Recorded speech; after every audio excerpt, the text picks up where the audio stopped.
جب مومن اچھے کام کی نیت کرتا ہے، ابھی اس نے وہ کام کیا نہیں، نامہ اعمال میں ایک نیکی درج ہو جاتی ہے، اور جب وہ کرتا ہے، کرتا ایک ہے، لکھی 10 جاتی ہے۔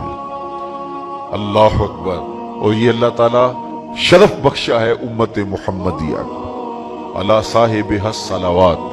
جب حضرت موسیٰ علیہ السلام نے اس امت کے تذکروں میں پڑھا الواح تورات میں، تو انہوں نے آرزو کی تھی، 9 تمنائیں کی تھی حضرت موسیٰ علیہ السلام نے۔ ابن عساکر نے اپنی سند کے ساتھ اس حدیث کو ذکر کیا، ان میں سے ایک آرزو یہ بھی تھی کہ اے اللہ، ایک ایسی امت ہے اگر وہ نیکی کی نیت کرے گی تو نیکی لکھ لی جائے گی، اور اگر وہ کرے گی ایک، لکھی 10 جائیں گی۔ فجعلھا امتی، وہ امت میری امت بنا دے۔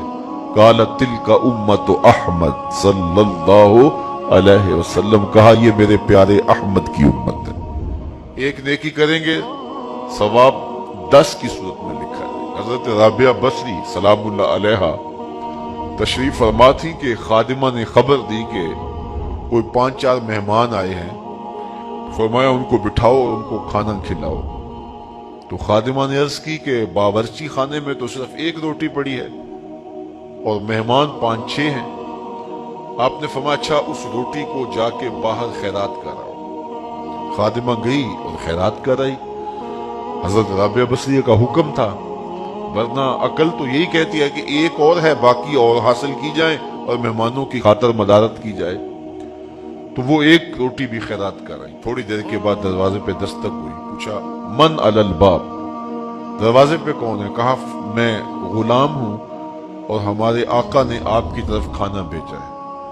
خادمہ نے کھانا وصول کیا، حضرت رابعہ کو کہا کہ یہ کسی نے کھانا بھیجا ہے۔ آپ نے فرمایا دیکھو، کپڑا اٹھایا، دیکھا تو 5 روٹیاں تھیں۔ کہا کہ وہ کسی اور کے گھر بھیجا ہوگا اس کے آقا نے، وہ غلطی سے ہمارے گھر آ گیا، جاؤ اسے جلدی واپس دے جو، یہ کھانا ہمارا نہیں ہے۔ تو کھانا واپس کر دیا گیا۔ پھر دروازے پہ دستک ہوئی، من دق الباب، دروازہ کس نے کھٹکھٹایا ہے؟ کہا کہ میں فلاں آقا کا غلام ہوں، میرے آقا نے آپ کے لیے کھانا بھیجا ہے۔ خادمہ نے وصول کیا۔ حضرت رابعہ نے کپڑا اٹھایا، گنا تو 7 روٹیاں تھیں۔ کہا اس کے آقا نے کسی اور گھر بھیجا ہوگا، یہ بھی غلطی سے ہمارے گھر آ گیا، جاؤ کھانا واپس کر دو۔ کھانا واپس کر دیا گیا۔ پھر دروازے پہ دستک ہوئی، پوچھا کون؟ کہا فلاں کا فرستادہ غلام، اور میرے آقا نے آپ کے لیے کھانا بھیجا ہے، اور کہا حضرت رابعہ کو دے کے آنا۔ خادمہ نے وصول کر لیا۔ حضرت رابعہ نے کپڑا اٹھایا، گنا تو 10 روٹیاں تھیں۔ ہاں یہ کھانا ہمارا ہے، یہ مہمانوں کو کھلا دو۔ تو خادمہ نے عرض کی حضرت پہلے 2 بھی یہی کہہ رہے تھے آپ کا کھانا ہے۔ کہا میرے رب کا وعدہ ہے کوئی 1 دے تو میں 10 دیتا ہوں۔ پہلے 5 روٹیاں تھی، پھر 7 تھی، میں نے کہا میرے مالک 10 پوری کرے گا تو تیری بندی وصول کرے گا۔ جو 1 نیکی کرے، کرتا 1 ہے، ثواب 10 کا عطا ہوتا ہے۔ یہ اللہ کی کرم نوازیوں کے رنگ ہیں۔ تو کہا اعمال کا دار و مدار نیت پر ہے، ہم اپنی نیتوں کے حسن کا اہتمام کریں۔ جو تھوڑا بھی عمل کریں لیکن نیت کی خوبصورتی ہو تو پھر وہ عمل ہوگا۔ اللہ طیب ہے، طیب کو پسند کرتا ہے، اور صرف اسی عمل کو پسند کرتا ہے جو اس کی رضا کے لیے کیا جائے۔ میرے اور آپ کے آقا و مولا نے ارشاد فرمایا کہ وَرَجُلٌ تَصَدَّقَ بِصَدَقَةٍ فَأَخْفَاهَا حَتَّى لَا تَعْلَمَ شِمَالُهُ مَا تُنْفِقُ يَمِينُهُ، وہ شخص جس نے صدقہ کیا اور اتنے مخفی انداز میں کیا کہ جو دائیں نے خرچ کیا بائیں کو پتہ بھی نہ چلا۔ قیامت کے دن جب کوئی سایہ نہیں ہوگا، اللہ اس شخص کو اپنے عرش کا ٹھنڈا سایہ عطا فرمائے۔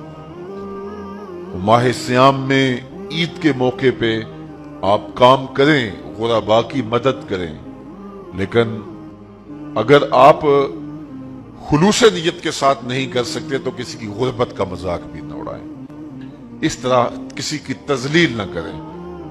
آپ ایک خاندان اپنے ذمہ لے لیں، اگر یہ اہتمام ہو سکتا ہے کہ اس کو بھی نہ پتا چلے کہ یہ میرے گھر میں یہ اہتمام کہاں سے ہوا، اگر ایسا بھی ہو جائے تو بہت اچھا ہے، لیکن اگر یہ نہیں ہو سکتا تو کم از کم اس کا اور تمہارا راز ہونا چاہیے، اور درمیان میں جاننے والی ایک ہی ذات ہو اور وہ رب کی ذات ہو، تو پھر دیکھنا اس سے قلب کو سکون اور روح کو راحت اور اس کا اجر کتنا نصیب ہوتا ہے۔